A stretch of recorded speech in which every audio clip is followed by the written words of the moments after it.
Hello, hello, hello. How's it going, guys? Welcome back. So, last time we went on a very, very expensive hunt for some gigantic gear. We ended up spending 5k on a giant blast rifle, and guess what? Our golem can't use it. But, whilst that may seem tragic to some, I found a silver lining. If you remember, last time we found a gigantic crysteel hammer. And guess what? I bought it because I was curious. Because we have giant hands, we should be able to wield this. Normally you need 4 hands just to wield it. A giant hand counts as 2 hands essentially. And guess what? It friggin' works, dude. We can actually wield it. I tested it. If you look here, the weapon has +3 damage and is twice as effective when you slam. Now, we are not spec'd into cudgels, but god damn it, we're going to spec into it because this is going to be great. And to top it all off, look what else. I have helping hands, which means I can still wield my shield. Another rhyme. Every episode I'm rhyming, I'm spitting fire. Secondly, we have another pair of precision nanon fingers which stack, remember? So this is all kind of worked out good. We did lose our cathedra. It burnt to a crisp. But like I said then, I try and see the good. So let's equip this giant warhammer. You can see we build it in 2 of our hands. So that's 4 hands essentially because we have giant hands. Giant hands also spread to robo hands from helping hands. And there's our shield. Our beautiful shield. The shield itself isn't that great, but it has 3 levels of teleportation. In fact, you know, if we found a better shield, I'd be open to equipping it. This one's nice as well. It has a little bit of carry capacity associated with it. Now on this hand, we want to equip these new nanon fingers. First thing we're going to do is we're going to put a nice battery in there. And we're going to make them gesticulating, I think. Now if we make them gesticulating, we do lose this floating nearby slot, which means we lose more teleportation. Trying to decide if that's worth it. It actually might not be worth it. Teleportation is a great kind of get out of jail free card at the moment. And with what I want to do this episode, which you will see in a moment, it may be a good idea to have teleport on hand right now. So I think for now, I'm not going to have them gesticulating for 6 extra strength. We can go 6-fingered though. For extra agility. But for 1 agility, I don't know, it doesn't quite seem like a good deal to me. Anything.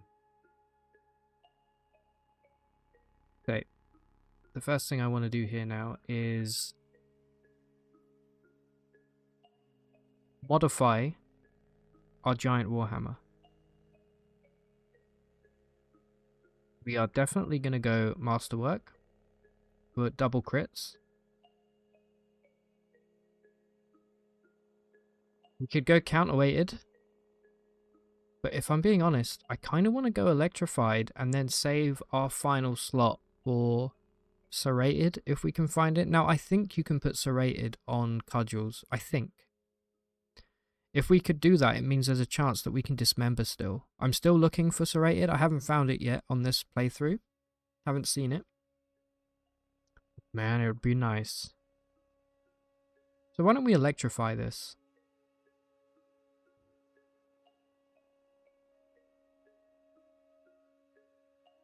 Go.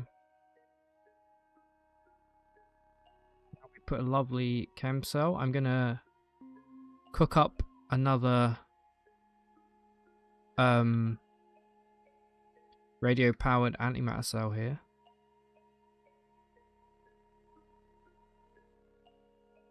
Totally worth it.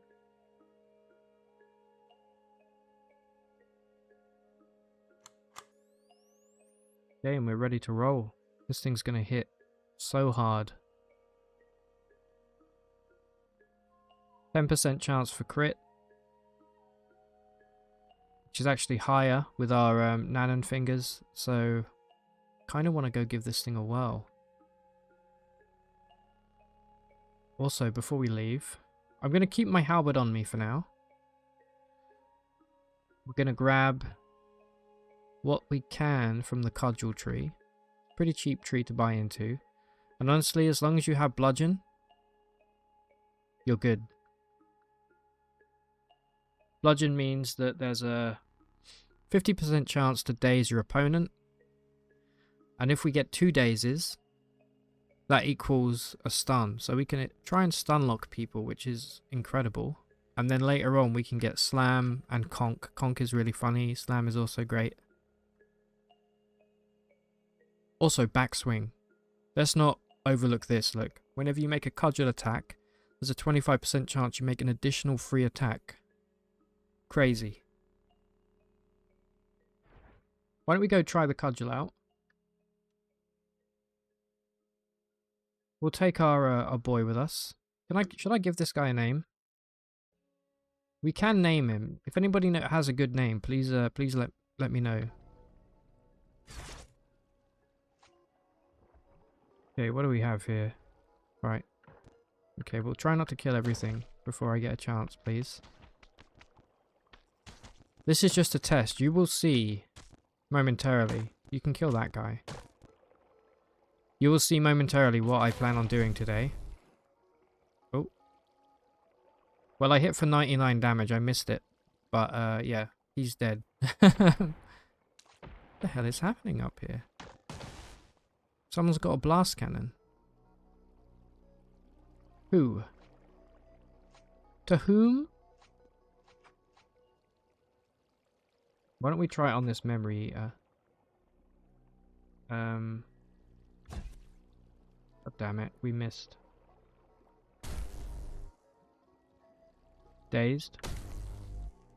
He's stunned, he's dead. Seems pretty good. I'm loving the electrical damage. I did kind of want to reinstall grounding shunts, but I think I actually sold them. Oops. I believe I sold them. Anyway, what are we doing this episode? Well, we are going back to the Tomb of the Eaters, and we are going to go the Kessel face because we deserve it. Now that we're not wearing anything on our face slot, I think it's about time that we went and tried to grab the Kessel face. It's not going to be easy, but with our golem with us, hopefully it will be a bit easier. Also, as well, because we get twice as long from our salve injectors, we do have a way of kind of healing a bit more consistently. Thing that we want to install. I mean, we do have a lot of points to go. Destroyed when uninstalled. That's fine. Honestly, we may as well install some of this stuff before we leave. Oh, perfect. Dermal plating, that gives us extra armor value, right? No, most of this stuff we should actually just go and put. I'm going to take all of these and put them in our chest. So let's go get these installed. We should have a bunch of points ready to go. I always open chests in the most roundabout way in this game. I always use shift enter instead of just enter or spacebar. Okay, right. So we wanted magnetic core. Yeah, we got 13 points to spend. So hey, give me a magnetic core. No, actually do not. The IV port. Can we uninstall IV port and then reinstall it in a different body part? We can. Beautiful. All right. Well, let's start then by uninstalling IV port and installing our magnetic core in our body. We're going to reinstall our IV port since I consider it to be pretty damn great. We're going to put this, on our feet for now, I guess. What was the other thing that we wanted? We wanted thermal plating on our back.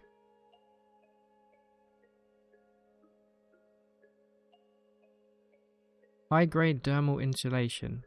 Is this the one that gives us the... I did it again. Is this the one that gives us the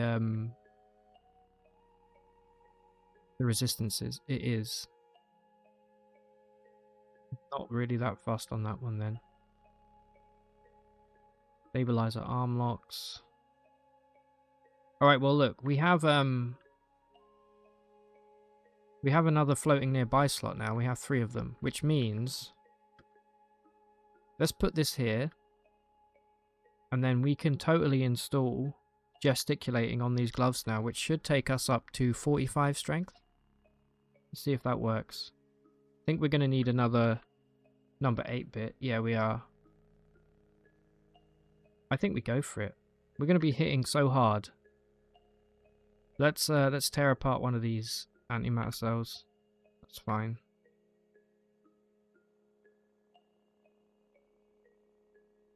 Right. Gesticulating, baby. Go. Now let's double check. Yeah, there we go. 45 strength. Not bad, not bad. 23 AV, which still isn't really that good. We could still do with much better armor. We're kind of struggling in that we're being bottlenecked by lack of cloning draft. If we had more cloning draft, we'd have more tillies. And if we had more tillies, we'd have better chance of getting Zetachrome armor. Speaking of Zetachrome, was there anything that we could modify? No. Alright, so do we want to go and try to take on the cherubs? Now there's a whole bunch of them, and I'm kind of scared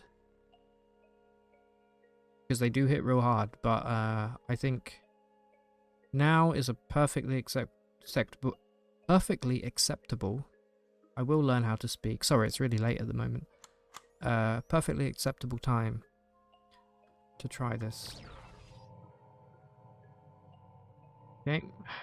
Well, you just teleported us right here. I probably should have set the recoiler to take us maybe like 1 floor below this, but here we are. Alright, let's do this. I'm gonna tell to attack the guy closest to me. And I'm also gonna go for him. Big hit, he's prone. Wish we had some more skills, but we don't. So let's try and stunlock 1. We can take out just 1.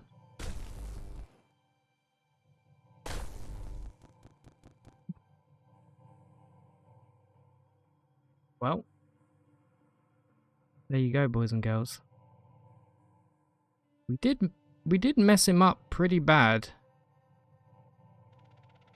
You know what the smart thing to do would be? To use a friggin' Sphinx Salt Injector, which I totally forgot. I completely forgot to do that. I did intend to, and guess what? I got so excited, I forgot. Told you I was scared. These are probably the worst cherubs, in my opinion, to deal. Other than the ones that have a chance to instantly kill you by turning you into a gemstone, these guys are the worst.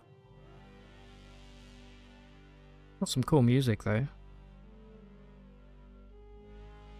There you go.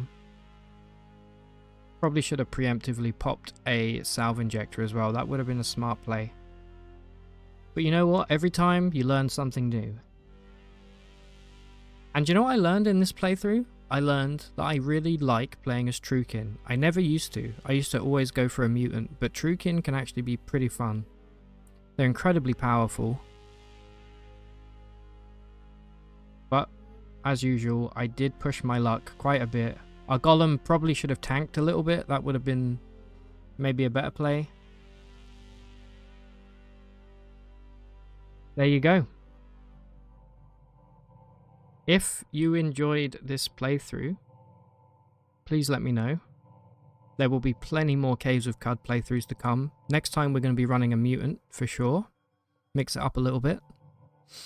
This has been great. Thank you all so much for the support we've had with Camiba's playthrough. Really, really surprised to see people commenting and liking, and it's been great. I've almost hit 200 subs already on the channel. It's only been a month or so since it's been up, so thank you all so much. Let's see now where we scored, shall we? Let's see how many points we get for that. 496,000 points, level 39. That's pretty good, that's fair. The most advanced artifact we had was a pair of slender, gesticulating, sturdy, precision Nanan fingers. Wow, what a mouthful. And there you go. Well, let's take a more in-depth look quickly at our death log here. Right at the very, very bottom. So, let's go from the top. You died. Oof. Yeah, some big hits here, look. Because they fugued, we were being attacked by, I think, 4 or 5 of them. And they all hit for like 60-something damage each. Did our golem get a single hit in? I mean, he tried to. He did lunge there, but I don't see any damage.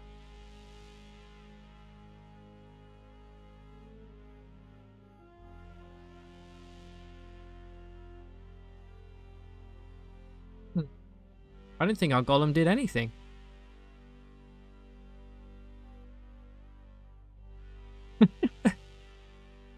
Incredible.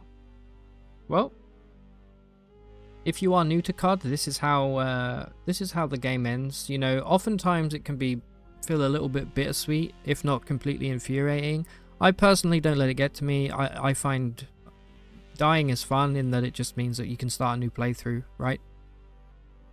And hopefully you guys had fun watching. But there you go. That there is the end of Camiba.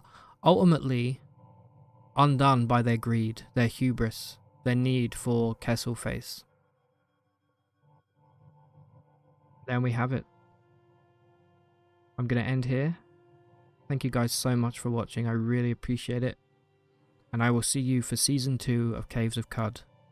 Bye-bye.